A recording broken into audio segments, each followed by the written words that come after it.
Welcome back, one and all, to the Morphing Tower podcast. That's right, the Morphing Tower podcast, where every episode is different, and that's intentional. And despite the sheer number of protesters outside telling us to shut the podcast down, we will not do it. We patently refuse to do it on the grounds that they expect us to do something similar each episode, and I won't stand for it. I'm going to go ahead and read off the memo that I received. Let's see, this is from the marketing department. Interesting. That's could be any number of things. It reads thusly: Greetings to all employees of the Morphing Tower. We here at the marketing department are excited to announce our new lineup of corporate cup flavors. Ugh, they're making new flavors. Let's see, we have Static, Diet Static, Catatonic Cranberry, Prismatic Pineapple, and Sour Somnambulist. Pick yours up today. That's from the marketing department, which, I mean, corporate cup, the regular flavor was already sort of unknowable. I don't know why they're adding extra flavoring. Well, that's besides the point. I am joined today by a very special guest. I am joined today by Woots. Welcome to the show. Hey, how's it going? It's going great. You know, I was just taking in the scenery, all this very insect bug-esque. What is this room exactly? Oh, well, this room is the world-famous bug-themed theme park, which this will make more sense as we start to talk further. To give you a little bit of a layout of the land here, you can kind of see these little bug-themed kiosks and booths and rides and inflatables and stuff. Yeah. But let me also reel back your expectations here. We're not talking like we're not going to Universal or Disney World or something. This is like probably, I only had so much of a budget. It's a very small budget. And so we're talking like this is like kind of on the level of like a school gymnasium or like a church kind of thing where they, buy a bunch of stuff and they kind of put it in there. But hey, we have to work with what we have, right?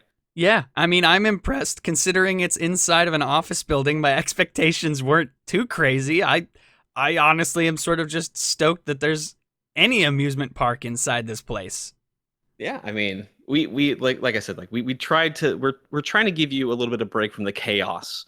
Every time every now and then someone needs a little bit of break, no matter what the corporation says. We need just a moment to just go have fun.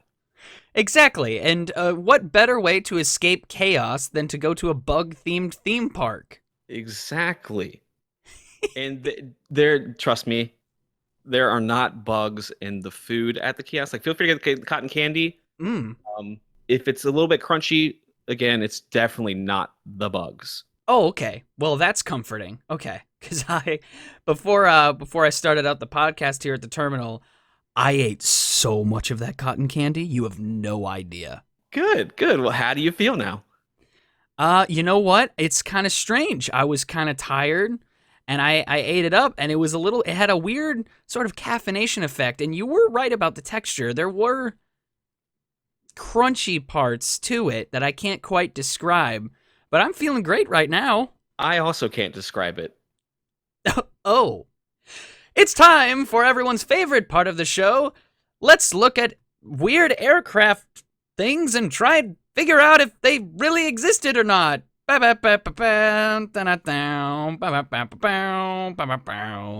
what I have here, I have pulled up in front of me multiple lists of actual flying machine devices. And I'm going to read the names of them to you, and I can even give you some descriptions, and it will be your job to determine whether or not this was an actual flying machine invention, or if I made it up. Okay, all right.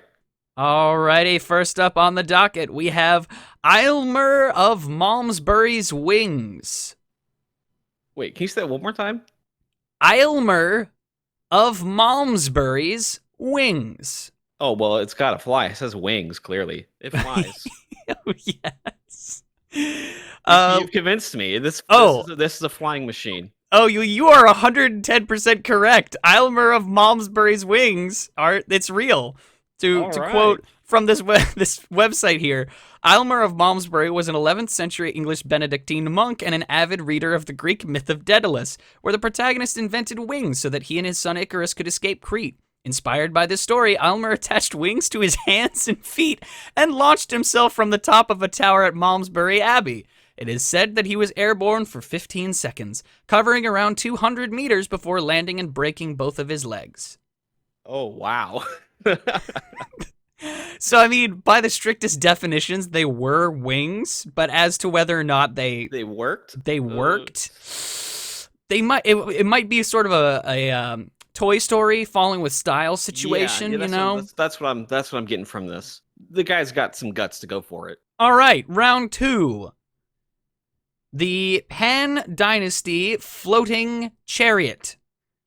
The Pan Dynasty Floating Chariot. It was a horseless chariot that they just sort of strapped some balloons to. Is floating the same as flying? For the ancient world, yeah. I think that counts. Okay, I'm gonna say no on this one. No. You are correct. I made it up on the spot. There we go. You can't fool me with this tomfoolery of float versus fly. Okay, you know what? In fact, I'm going to make up some details about the Pan Dynasty Floating Chariot. The Pan Dynasty Floating Chariot was invented by a king, his name's lost to time, who was a hypochondriac and a neat freak, and he would always get mud slung up from the horses and the chariot wheels up on his robes, and so he wanted a cleaner way to travel. Yes, King Lost to Time. That's my favorite king. The translation, it's pronounced different in ancient Chinese, but that's how it looks in English spelling, is lost to time, yes. Round 3, the Ottoman rocket. Oh, you know what I'm going to say? This is, if it's fake, it should be real. And I'm going to say if it's probably no, but I'm going to say yes because I want it to be real so bad. An Ottoman rocket? Excuse me? Well, yes. You just keep manifesting because the Ottoman rocket is real. Yo, where can I buy one? Walmart? Lagari Hassan Celebi was an Ottoman aviator who, based on traveler Evliya Celebi's account, made a successful manned rocket flight. The claim is that in 1633, Lagari launched a 7-winged rocket fueled by gunpowder in Constantinople. That is amazing. He landed safely in the sea, swimming back to shore. I need one. Yeah, that would be like my presidential campaign platform. Hey, if you vote for me, it's kind of like Oprah. You get an Ottoman rocket. You get an Ottoman rocket. You get an Ottoman rocket, yes. Everyone needs an Ottoman rocket. Everyone listening right now, look outside your door. You get an Ottoman rocket. Based on how quantum things happen here at the tower, that's not beyond the realm of possibility. Round 4. De Terzi's flying boat. Okay, well, it literally says flying in it, so it's got to be a flying object. Mm-hmm. De Terzi's flying boat. Was this a real flying machine or not? I'm going to say yes. You are completely correct. De Terzi's flying boat was an actual invention. I don't think it ever actually flew, but the designs are well, I can just pull it up here on the terminal for you. The design is inspired. That's the best way I can put it. As you can see, it's very detailed schematics. It seems like there was a lot of planning put into this. And this is what the website says. The idea for this quirky-looking flying machine came from Italian Jesuit priest Francisco Lana de Terzi. His design had a central mast to which a sail was attached and 4 masts which had thin copper foil spheres attached to them. The air would be pumped out of the spheres, leaving a vacuum inside. The idea was that because of the vacuum, the balloons would be lighter than the surrounding air, which would provide the aircraft with necessary lift. In practice, de Terzi's spheres would have collapsed under air pressure, and further developments had to wait for more practical lifting gases. I think really in this case, it's the thought that counts. My thing is, like, this is the second priest that we've had designing flying machines. That's a good point, actually. Yeah, but like Granted, you got like a Jesuit priest on one and a Benedictine monk. Maybe they're just really bored. Maybe they're just like, man, what can I do just to pass time? You know what? I think if I strap some balloons to a boat, that'd be pretty rad. I feel like I remember building this device in Bad Piggies or whatever it's called, the Angry Birds sequel. I feel like I built a lot of devices similar to Darcy's flying boat. So I guess here's the question here. Is the movie Up just a ripoff of this boat? Just with more balloons? I think Pixar has some answering to do. Is anyone at Pixar a priest, perhaps? Somehow I doubt that. I mean, if that was the impetus for Up, was that a priest came up with it, I definitely think we've established some sort of strange pattern. I do know, you do know, getting off topic here a little bit, but so the Up story involving the house was actually like a real thing. Was it actually? It I believe it's called a spite house. You can find pictures of them online. But essentially, yeah. Basically, to my knowledge, if I remember, I feel like it was years ago since I heard about this, but basically there was this property owner who, there was like a huge mall or like a huge building that was being built and they refused to sell. So the building was forced to just sort of build around the house. Oh, one of these. Yeah. This makes sense.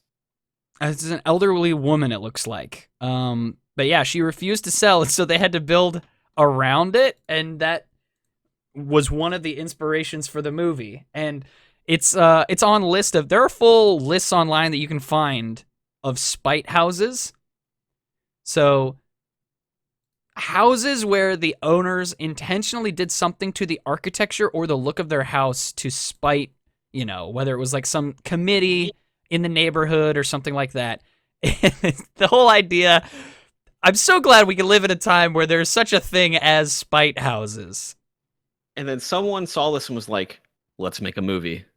Let's make a movie. And then Pixar was like, but let's make it sad at the beginning. But yeah, let's make it sad at the beginning.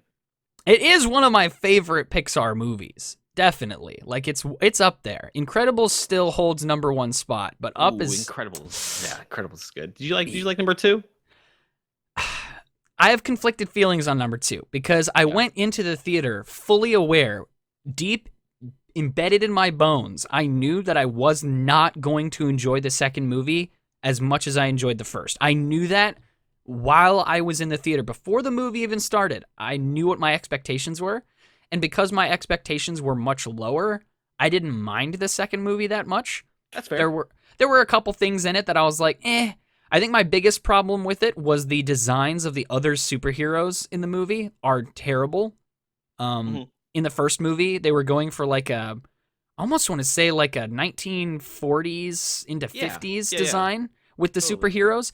And the superheroes in the second movie are just terrible. Their outfits look like a weird, like a 5-year-old with Play-Doh was just like mashing colors together. Like there's no like era specific class to the outfits. Like it was just sort of weird.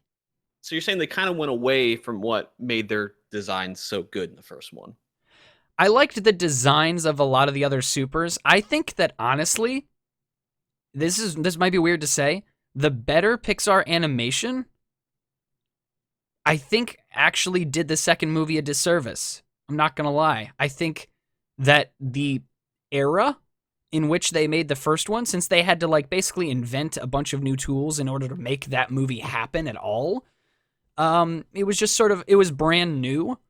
And we've come so far since that point that it's kind of weird seeing almost like a dumbed down, it's technically more refined, but at the same time, it didn't have the same nostalgic feel to it because the animation was so polished that there was just something about it. I can't quite put my finger on it, but even down to the animation, it just wasn't the same. Yeah, that's fair. But yeah, that's the game. That was real or fake flying machines. I believe you aced it. You did a great job. Well, you know me. I know my flying machines. I mean, who doesn't? Anybody who owns an Ottoman rocket should know these things. Which All of you should own one now. Look outside your door. Remember, look outside. If it wasn't there the first time, go back. It definitely The is delivery now. guy was a little late. Open the door, close it again, open it again. There it is. Hop on, go for a ride. See you on the moon. Aim for probably the ocean for your first test flight. Well, we will now move into the more Q&A part of this discussion because it's pure happenstance and good luck for me that you happen to work here at the Morphing Tower, because I have had the great pleasure of playing a video game that you were responsible for called Cast Out Colony, that was originally recommended to me by two former podcast hosts, Mitch and Natalie. They both, I can't remember whether we were at a coffee shop or something like that, but they were telling me about your game, and one or both of them was like, well, we know that you make videos, and we were just thinking, our friend has this demo out for a game, would you want to give it a try? And I said, well, I could make a video on it. And they said, well, we weren't going to ask you to do that. We just knew that you played video games. But if you did that, that'd be awesome. We'll let them know. And I booted up Cast Out Colony, the demo, and I had a blast playing that demo. And the main thing that was hitting me while playing the demo was, all that was going through my mind was, this is the demo version. Which means that from this point onwards, unless the developer drops the ball in a major way, this game is only going to get better from this point onwards, and theoretically become even more enjoyable to play as things get updated. And that realization struck me like a ton of bricks, because I had a blast playing through the demo, and I was like, oh wow, if this is sort of baseline for now, like, I need to pay attention to this game and keep an eye on its development, because as it evolves, it's going to become even better. And so that's sort of my history with Cast Out Colony. And obviously since then, the game has made just leaps and bounds as far as refinements. The game has gotten even better, which I didn't think that was possible. After a while, I was like, dang, every update, just more and more. Yeah, you of course would know that. But I guess I wanted, in a roundabout way, I wanted to ask what your relationship is with video games first. So just like growing up, like, what did you play? Oh yeah, man. Played a lot of games growing up. My first game that I can remember very clearly was Super Mario World for the Super Nintendo. This had to be probably had to be like Christmas of like '95 or something. I'm in my mid-30s. I'm an old guy. Yeah. But I still remember very, very clearly my parents getting like the Super Nintendo, like Mario World bundle. I remember booting it up and being like, whoa, this is so cool, you know? And so definitely that's where it started for me. So I definitely can attribute Super Mario to my love of games and wanting to take that career path of trying to make games too. And my goal with wanting to make games is wanting to kind of give people, maybe they can be young or old, that same kind of fun that I had playing games when I was younger. That's really, really cool. Doing this podcast, right. I've had a lot of different conversations with different creatives. And that answer to that question of like why you got started in this field, I've heard it from multiple different people for like multiple different fields of creativity. And it always is like super inspiring, because of all the motivations to start doing something, that motivation is so pure and so good that you are fueled by, well, I had this experience. I want other people to have that experience as well. And like, I'm going to take all of my experience with these games from my childhood and try to create something new, but that still gives them that feeling.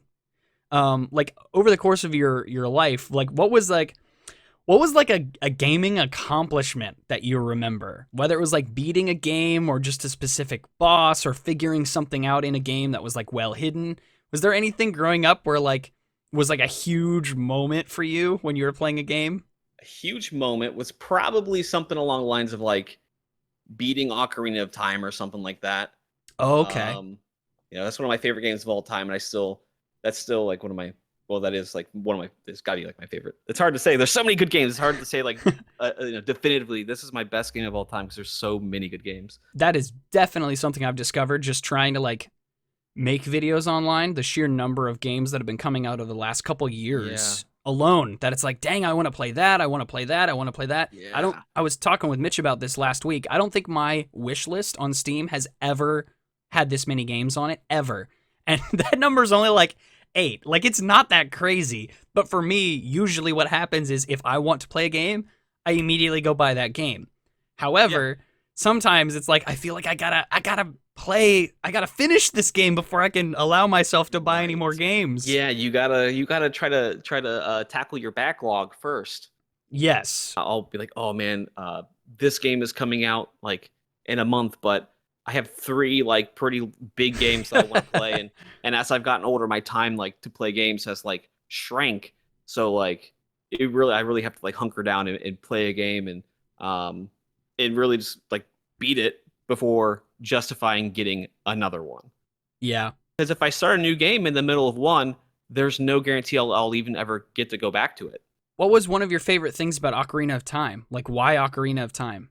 Well, okay, so it's a great game. Okay. I love Ocarina of Time. I love like the atmosphere of the game. I've always enjoyed things about time travel. The whole idea of time travel really like boggles my brain. And I'm like, yo, this is what is it even possible? The thing that I've come up with is the answer is no, not because I don't want it to be, but because if time travel is possible, I would have already came back to see myself. I already know. I'll literally be like, okay, well, if time travel is real, then I'm gonna be knocking on my door in 3 seconds. Oh, nothing? All right, it's not real, you know. So, I don't think I've ever had a thought to test it like that before. That's wild. yeah, because I'm like, okay, well, it's this date, this time. I know what it is. I can go back in time to the exact date, exact time. I know where I'm at. I can go to my door. I can knock on the door, and I can say, "Yo, what's up? It's you from the future." And I'll be like, "Yo, dude, how'd you get that robotic arm and that cool scar? Nice samurai bun, bro. That's a cool katana." You know, like stuff like that. And he responds, well, it all started after I mounted the Ottoman rocket. Exactly. Don't get on the Ottoman rocket. Whatever you do, do Oh. not do it. Yeah. Don't do it. And also don't become a priest. Don't become 2 a things. priest. Exactly. But yeah, time travel is super fun. Like I just enjoy stuff like that. But yeah, so obviously Zelda's great, has time travel.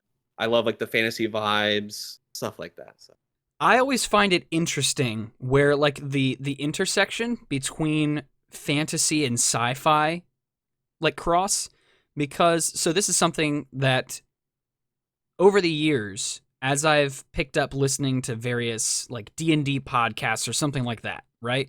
right. Invariably, there always ends up being some sort of goofy arc where all of a sudden it turns from fantasy into like straight up sci-fi.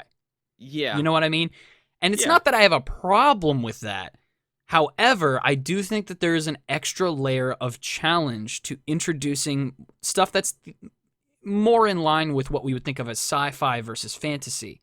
Like time travel in a Legend of Zelda game, like the way that you handle that in order for people to actually feel like it's in line with the universe and actually is a good fit. I feel like that's an extra challenge to make it not just make sense, but also not break the sort of world building that you're doing into like just what's possible, I guess. I think the way that definitely see what you're saying, but I think the way that they kind of break like that kind of stuff in fantasy versus sci-fi is in sci-fi it's technology, where in fantasy it's cause magic. You know? Like Right. There's 2 sorts of time travel. It's like, oh, I hopped in the time machine, I went back in time. Or in the other one, it's, oh, cool, I went through this portal that took me back in time. The portal stuff, that's an entirely separate topic that I've it is. I've wondered about over the years, is like, where did portals become part of fantasy? Like, this is like me legitimately wondering when the first instance of a portal in Yeah. fantasy came from, because like one of the earliest ones I can think of, I guess, would probably be like Magician's Nephew, I guess. Yeah. Like the little pools that they jump into that take them to different worlds and stuff. Those are kind of like portals, but like Yeah. even into like modern like Minecraft stuff. Like Oh yeah, yeah. there are inventions, but it's a dragon in the game. It's very Yeah. fantastical, and yet you can just construct a portal and it'll take you to another dimension. It's like, what? When did that, like, who started adding that into Yeah, I don't know. like I'm fantasy? even Because it's a cool idea. yeah, I'm trying to think back, and like I'm even thinking of like Inuyasha, which is a '90s anime where she goes back in time because she falls into a well, which takes her back to like a feudal Japan fantasy kind of a thing. Oh. You know, so definitely got like that magic thing to it. Yeah, but without that, we wouldn't have gotten Samurai Jack, so it's a good thing it That's right, happened. dude. Oh, and I love Samurai Jack. Dude, Man, that's another time travel thing.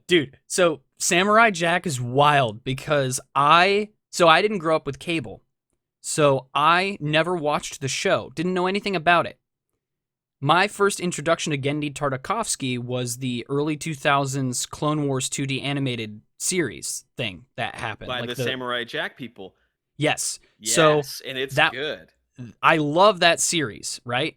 But I didn't know that that was the same guy who made Samurai Jack. But I was in Boy Scouts, and one of the leaders was like, "You're an artist. You must like Samurai Jack." And I said, "What? What's Samurai Jack?" And he's like, "What do you mean you've never seen it?" And he was like, "You got to catch up on it." And, he's an adult leader. He was getting all Right, excited. right. He was like, "They're bringing it back for final season. Like, you got to get caught up before it airs." And I was like, "Okay." So I may or may not have, at the time, raised the skull and crossbones and watched the entire series over the course of like a couple months and got caught up right before the final season dropped. And Yeah. Samurai Jack might be one of the best cartoon shows I've ever seen, but also might have some of the. I want to see Genndy Tartakovsky direct a live action movie so bad. The way that he Oh yeah. composes Yes, shots it and would. like scenes, I want to see him direct something live action so bad. I mean, I'd be down for a live action Samurai Jack. Ooh, who would you get? Who would you get to play Samurai Jack? That's a great question. Um, I don't know. Off the top of my head, my first thought would be like get the dude who plays well, okay, so this would be by maybe a little bit of a stretch. The guy who does the voice for the main character Jin Sakai in Ghost of Tsushima. Okay. I could see that because I know he does the voice in English and Japanese, so he could speak both in that. But that's I'm not sure if you know that they've announced that they're making a live action Ghost of Tsushima, I believe. And people are like, who should be him? And he's like, I'll do it. And because like the model's literally based off of him, like the face, I believe, and he does the voice of the English one and the Japanese one. So I'm like, that's a Yeah. perfect fit. So if he's already down to like do a movie of that, I'm like, maybe he can do Samurai Jack as well. That'd be kind of If cool. they ever did a live action Samurai Jack, I would want them to just do the most bonkers. Like, I wouldn't even mind if Samurai Jack only spoke Japanese and had it Japanese, yeah. subtitled, but then all the other weird future creatures are speaking English or whatever. Like, Yeah. I wouldn't care. Like, based on who the director is, that would be so interesting to see. Man, I got us off topic. So time travel stuff, Ocarina of Time. Breath of the Wild and Tears of the Kingdom are both really fun. Yes, and I think they look a lot of fun too. I'm always down for any game that, even if it has a somewhat linear plot, like Skyrim, it's still you can sort of arrive at it at your own pace. Like I'm a Right. huge fan of that. Kind of interesting you say that because like so Breath of the Wild and Tears of the Kingdom, I mean Breath of the Wild or sorry, Tears of the Kingdom is kind of like is literally like Breath of the Wild 2, you know. They use the same engine, same map, same everything, just so there's some differences because time has passed. But those two games in particular take a different approach to the Zelda formula, which fans are split on because most of Zelda fans, we grew up with these like this linear story with dungeons that you have to take the dungeons in this order or whatever, so this is the route you take. In Breath of the Wild kind of changes up and is like, yeah, you can if you want, you can go fight the main boss right at the beginning if you want. And some people do that. Some for like people who've played the game, they want to speed run. They just like they literally like you wake up as Link and you're in your underwear and you just grab a stick and you go fight the bad guy and you try to win. That's all you need. That's all you need. And so, or you can take your time and do all the side quests. You can get really strong. You can, and then when you're ready, you can go back into the storyline anytime you want. So you can like dive in and out of the story. So those two take a different approach to what is known as the usual Zelda formula. So very interesting that you bring that up. So here's my thing as an outsider looking in, and this goes the same with a lot of more recent Mario games, and this is something I've talked with before on the podcast, is I love the fact that even if the impetus for more different, more contrasting Mario games is the fact that they're like revamping old ones and like giving them new animation or whatever, the fact that we are getting different styles of games following the same characters, I think is very encouraging. Because it shows that the people making the games, they have the capacity to do something different. And that the characters are strong enough that people will love the games because of the characters, even if the game doesn't match exactly with what's been done before. And this is something that I've thought a lot about, again, as somebody who plans on making a game at some point in the future. I've pretty much already told myself that if I do start making games, I will go out of my way not to make the same game twice in a row. You know what I mean? Yeah. And that might not be as easy as I think it is, but it's like, for no other reason than I owe it to myself to try new stuff and to not allow myself to get pigeonholed. And this is where this would dovetail nicely into me just asking, like, tell me about how Cast Out Colony came to be. Well, Cast Out Colony came to be. Cast Out's actually my second game that I made. The first game that I made was a project that I kind of taught myself programming with. It's called Toaster Defense. It was a 2.5D platformer mixed with a tower defense game. So it's a really weird mashup. It just didn't really hit, I guess. I don't really know how to explain it. Because, normally in a tower defense game, you traditionally, place turrets or towers or whatever, and then you sit there and you wait, until the next wave. And so someone like me, I enjoy games that are a little bit more faster paced. So I was like, well, what if it's a platformer? And plus, platform is also like the easiest game that anyone can ever make starting out. There's tons of resources. So I was already kind of knew how to make a platformer, just because I was learning how to code games. And I was like, okay, well, I already have this platformer. What can I add to it to make it not just a platformer? And I was like, well, let's try this. And I actually thought of the original Mario Bros. Arcade that was, a single screen. And in that game, you just had to defeat all the enemies. I'm not sure. Have you played or seen the Mario Bros. Arcade? I don't think so. It's possible I've seen clips of it before, but I just can't recall what it looks like. Yeah, it's very, very simple. And it's just like, well, player one's Mario, player two's Luigi, and there's like turtles and stuff and fireballs going back and forth and stuff, and they just kind of funnel down to the bottom. When they get to a pipe, they kind of just loop back to the top. And so I was like, oh, okay, well, maybe I do something like that. It's like a single screen thing. And I was like, okay, why don't we make it like a tower defense game where the enemies funnel down to the bottom and they attack whatever the tower is, which ended up being a toaster. And then you, as the character, you can destroy them by jumping on their heads or shooting toast at them, because you play. This sounds dumb. You play as obviously a toaster oven. Yeah. And then you can build little little towers, I guess, to also help you. So those towers are helping you in the wave. Some of them shoot, some of them slow down the enemies, the typical tower defense stuff. But you can also run back and forth, and I guess help. Not only do your little towers help defeat the enemies, but you also are a part of that. So there was a lot of movement and stuff like that. So anyways, I got done with that game. The game didn't do super well. And so I was like, okay, well, time to make a new game. I don't want to do another one of those. I don't want to do another platformer. I want to do something different. And so at that point in time, I had been playing Vampire Survivors. And I was like, yo, this game's fun. Have you played Vampire Survivors? I've seen so many clips of it since I started playing Cast Out Colony, because once I found out that was one of the inspirations or somewhat how the gameplay works, I was like, what is Vampire Survivor? And so I've looked up clips of it before, and man, some of those rounds look absolutely insane. Yeah. Yeah, that game gets really crazy.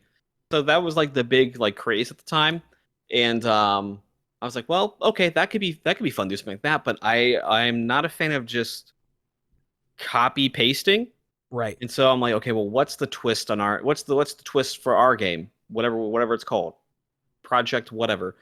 And so um, the thought behind it was, okay, well, what if you play as a little bug and you're trying to build your little colony, and then all the enemies are trying to eat you at night, and yeah, so the idea was, okay, let's take that Vampire Survivors type of combat and add in like a building mechanic on top of it.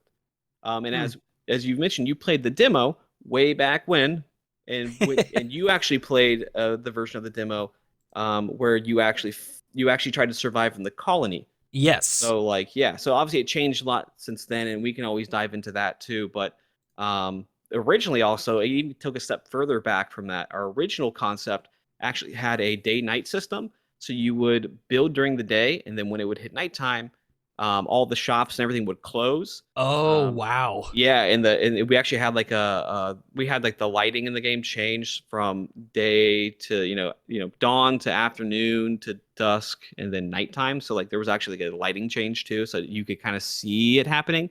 And plus we did have a timer like to let the player know, hey, you have this much time left. And so at that point it would turn to nighttime, and then you would try to survive for until day, and then at daytime, like in Minecraft or something, like they would all like catch on fire and die, something like that. Gotcha. And so there was like this. It was like 5 minutes day, 5 minutes night, and the whole point of the game was to just see how many days, and nights you could survive in total. After going through some like uh, play testing and some feedback, we eventually got rid of that, and then and it started being the day and the night, and then and because really we we saw when we were getting playtesting that players thought there wasn't enough time to build and stuff like that. They wanted to spend more time building, so that's why we got rid of the day night timer and we made it like, yeah, you build indefinitely, build as much as you want, and then when you're ready, then you can go to combat, Hmm. and then that's the nighttime. So that's how we got to that, and then that's the demo. By the time the demo came out, that's what that was, and then we got a lot of feedback on the demo where people did not like it. They didn't they since you were fighting in your colony and you were building all this stuff, like we wanted you to build this nice little fun colony that you can call yours. And when players would go to nighttime, or I guess people when they go nighttime, they would feel like whatever they built during the daytime was hindering their own survival. Hmm. So we eventually saw that players, even though we gave tons of incentive to build, like stat boost and tons of stuff, like hey, if you build, you can this it's really important to build. This helps you build. But players were like, I don't want to build because I'm creating obstacles for myself. Hmm. So that's where we ran into this roadblock of like we can't we can't get players to build the colony, and that's half of the game. So we started to get players that would leave like either they would like bunch everything up in one corner and leave a giant section of the map for fighting, or they would build like just the essentials, like so like just like their house, and that's it, and then they would just play with an open field.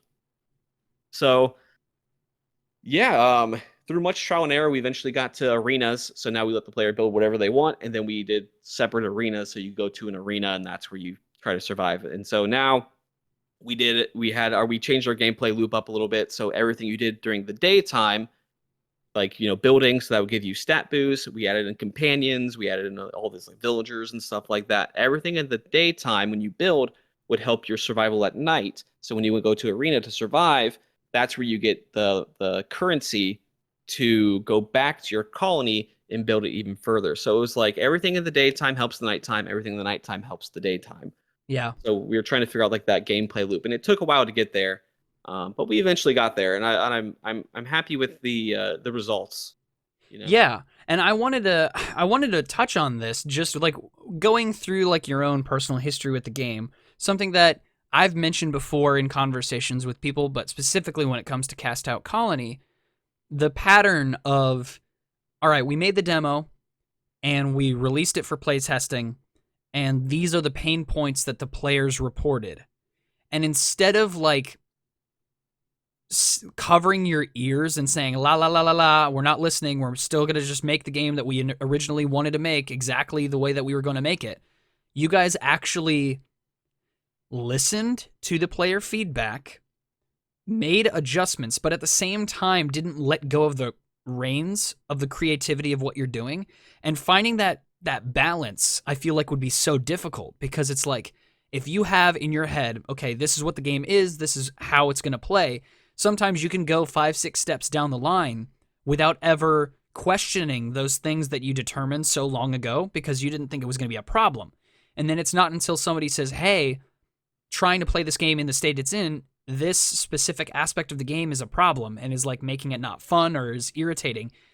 Having the ability to step back and reevaluate and implement that feedback without, one, giving up just because you're getting like, critiques, because that can be, I'm sure that's hard.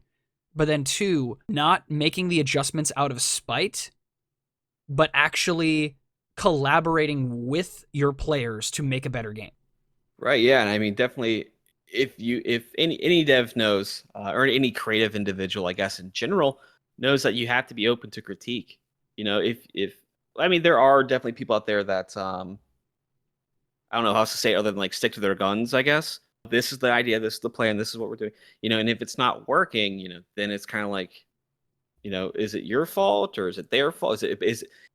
I think a lot of people sometimes get into the idea of that if the players aren't enjoying it, that's their fault. They don't get it. Right? Yeah. I no, feel like honestly, yeah. I feel like I've seen that all the time, like especially being in like the game dev scene. I feel like I've seen people do that where like, yeah, people didn't like my game, and it's a great game, but they just don't get it. Well, not just they don't get it too, but it's like that's the target demographic. It's not even like the feedback is coming from, a bunch of randos who the game is not targeted for. It's like, no, this is your target audience and this is what they're saying about the game. Right. Yeah, and I mean at the end of the day too, like you want people to enjoy your game. Like I'm making a game so that my players can enjoy it, And if we're getting a lot of feedback where a lot of people just aren't enjoying it and a lot of people are saying the same thing, generalize the same thing, like then we know we have an issue. Really, it's kind of like everyone. That's the interesting thing about game dev or gamers, I guess, that everyone has their own. Everyone has different skill levels. Everyone has their different preferences, and you can't make a game that pleases everybody. And everyone's gonna want little things here and there changed. And you can't listen to everything as a game dev. But like when the collective is saying something, then you kind of know, like, oh right, we need to reapproach this. Yeah. And in our case, it was a lot of people were not happy with the colony to fighting in the colony aspect of the game. So I still remember I was after the Steam Next Fest, we had a lot of people. We had one guy that was like just cussing up a storm, saying how bad of like developers or designers we were. And yeah, stuff like that hurts, but it's almost like, okay, well, let's not take it too personally because they're frustrated about the game and stuff like that. And also like this is an opportunity for us to kind of look at it from a different perspective and say, okay, well, what's the actual glaring issue? Because I think like in general, I mean, we're just like an little indie team of 3. It's like, if you're cussing us out just because you're a mean person, you probably have some bigger issues to tackle. Yeah. But also at the same time, it's like, okay, I get it. He's saying these things out of frustration, and it's the game that's frustrating him. And so now we need to kind of figure out, okay, well, why is he frustrated? And what can we fix that made him frustrated? So it's an interesting part of development, and probably any really creative thing, music or art in general, stuff like that. It's very interesting. Well, I mean, I just want to say, like, kudos to you and your team for doing that. I know that at least one other person on your team has reached out and left comments on my videos covering Cast Out Colony before. And, like, the fact that you and your team are able to synthesize and sort of filter the critiques into, like, okay, what's our next step?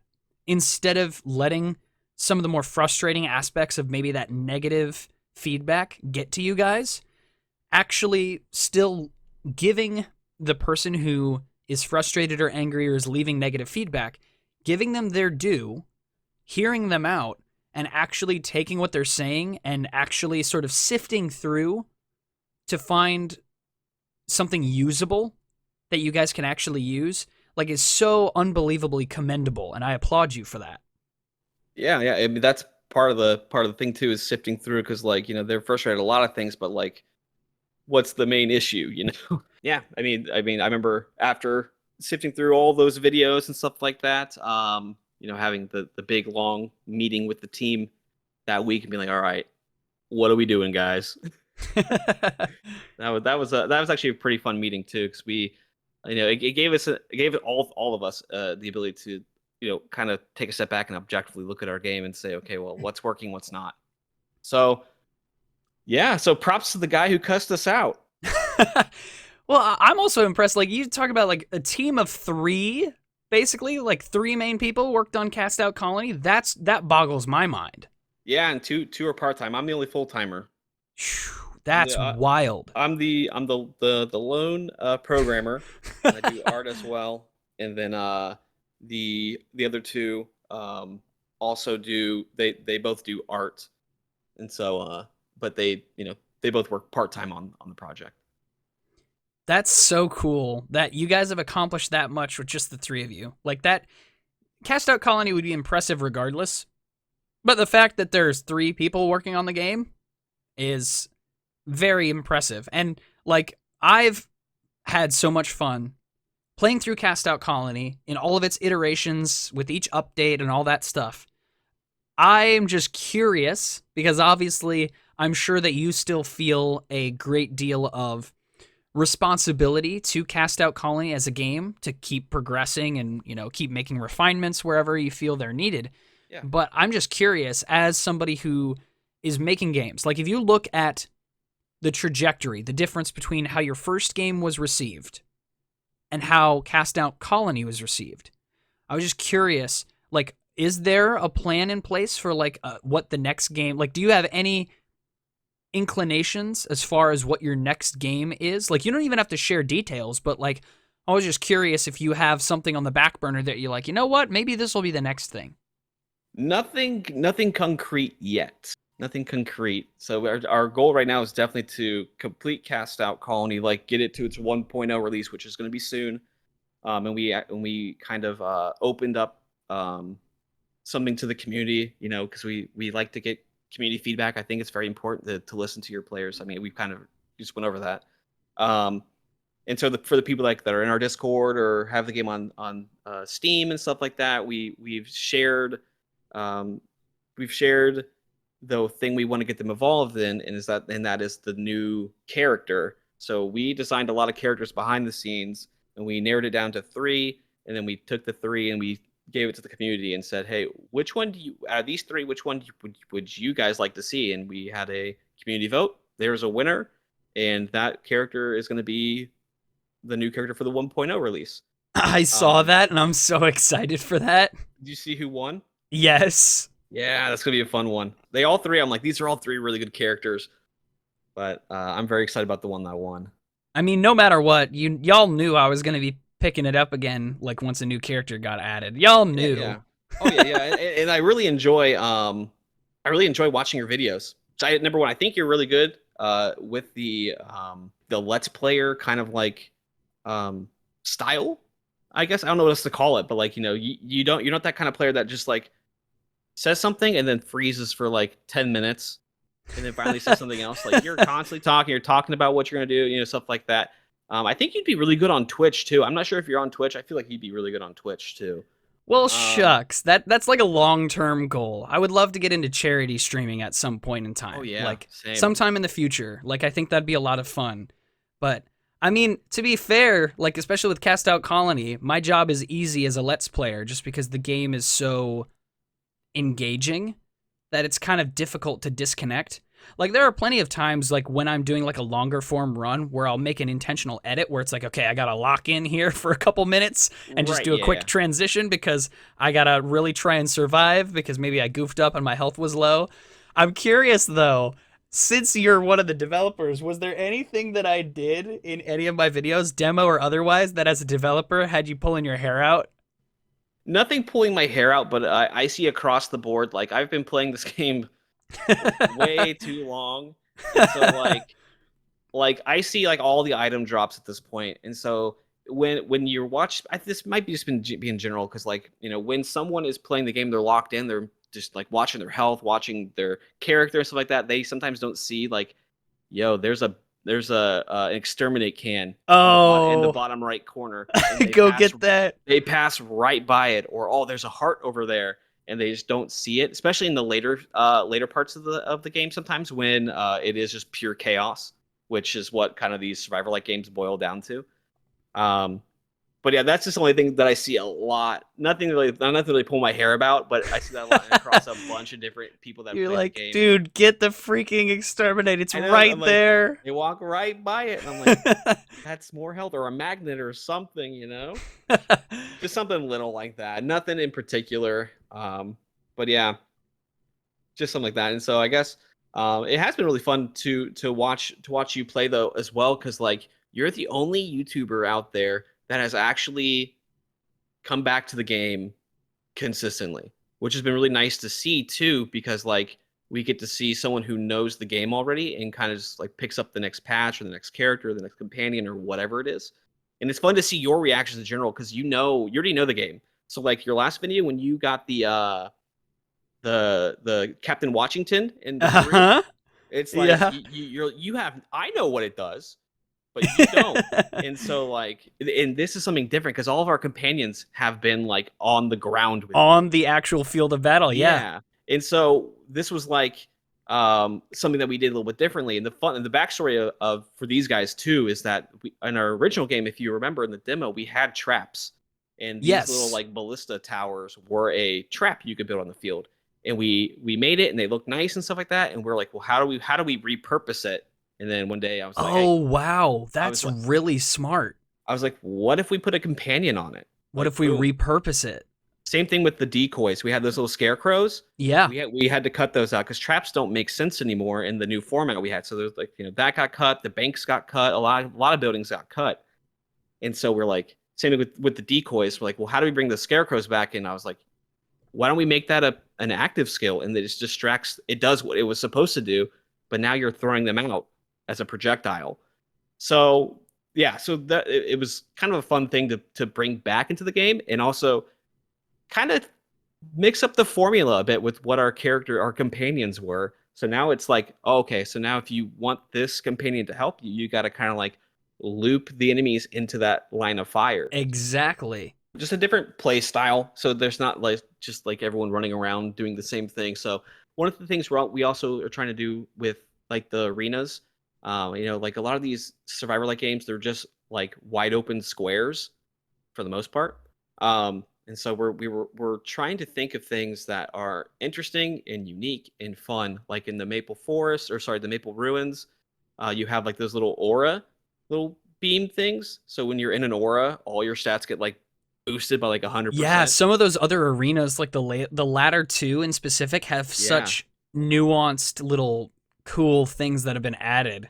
yeah. And the other one that you're talking about too has the portals in it. Going back to portals, it has portals that just boost you from other side, like from one corner to the other corner. So if you're in a jam, and you can just port on over to the other side of the map and kind of take a quick breather. And this is what's so cool about this podcast, but also like talking with people who make games, because this is now the second episode I've had with somebody who specifically makes games as like their thing, their main creative medium. Is again, since I have plans to make a game at some point in the future, it's been so great to pick the brains of people who have gone through the trenches Yeah. of game development. They've lived through the slings and arrows of it. And so I glean a lot by having these conversations, because I'm learning about, oh, okay, well, if and when I end up having that challenge or that trial, I know what to do, because I've seen it work. And again, Yeah. it's just a testament to you and your team, and you coming up with the idea and like seeing it through to completion is just very inspiring to me. But Yeah. before Thank you. we wrap up our conversation, I have a question I love to ask guests. It's one of my favorite questions, but sometimes I fall off asking it. Okay. If money was no object, and you had like maybe 4 to 5 friends that you could take with you, if you could have a place completely emptied of people for 24 hours, it was just going to be you and your small friend group, where would you go?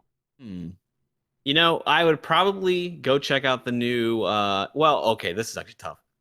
I would probably want to check out either, it's hard to pick one. One of the new Nintendo theme parks. Ooh. I would love to go there, and you know it's going to be crowded, and I'd love to just go there. Or they also just opened the Nintendo museum in Kyoto, I believe.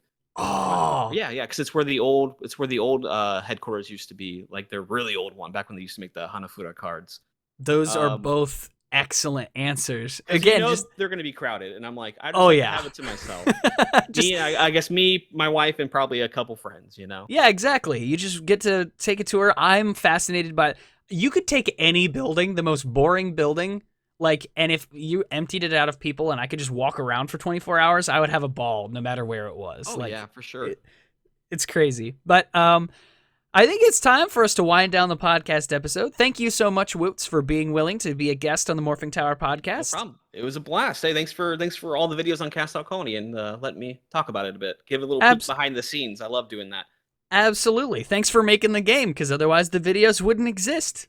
That's kind of how it works. It's a catch. Yeah, exactly. Well, I will let you get back to your amusement park, your bug-themed amusement park that definitely bears no resemblance to the characters in your game. It's complete coincidence. And it's very strange that there's an inflatable Tato at the front door. Yeah, that's happenstance of the building. It's on the outside. It's like a wacky inflatable. What are the odds of that? Very That's strange.